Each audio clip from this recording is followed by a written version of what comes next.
Charles 1943, publié par Pulp Fiction, c'est important, les éditeurs, un ouvrage de Florence Medina qui est là, qui te soutient comme nous tous. Eh bien, Enzo, c'est à toi.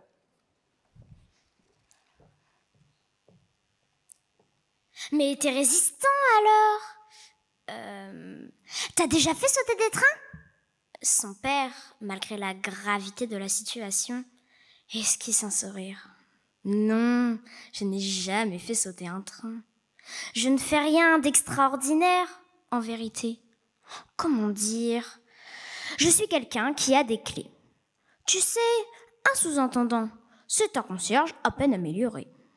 Et un concierge, c'est quelqu'un qui a un gros trousseau de clés, ouvre des portes, les referme, regarde qui passe par où.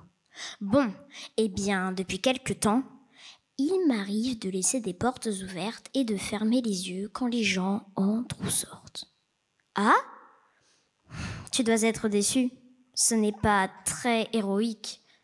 Déçu? Alors là, certainement pas. Charles est tout sauf déçu. Abasourdi, interloqué, estomaqué, oui. Et puis, fier. C'est un sentiment nouveau qui crépite drôlement dans son cœur. Il lui semble qu'il a pourtant déjà éprouvé ça. C'était il y a longtemps. Oui, dans la vie d'avant.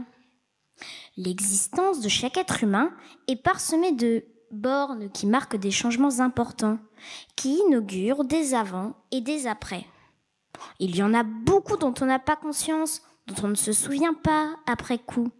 La naissance, par exemple, on ne s'en souvient pas, et pourtant, c'est un changement radical de venir au monde. Pareil pour les premières fois que l'on a marché, ri, parlé, la première fois que l'on a plongé les doigts dans la fourrure d'un chat qui ronronne, que l'on a été caressé par un rayon de soleil. On les a oubliés.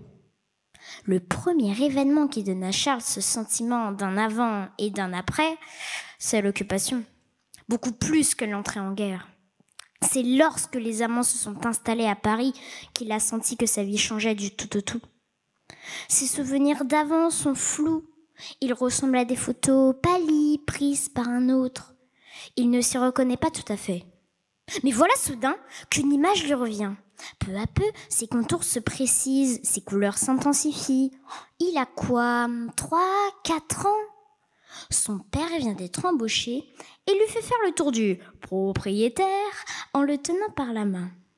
C'est le soir, après la fermeture. Les allées sont désertes. C'est la première fois qu'il voit les singes, les fauves, les autruches et les flamants roses, les dick-dick et les binturons, les loups, l'éléphant. Des animaux venus de loin, parfois féroces, parfois aussi insolites que leur nom. Charles pense que son père est le puissant souverain d'un merveilleux royaume qui lui offre en partage. Il est immensément fier.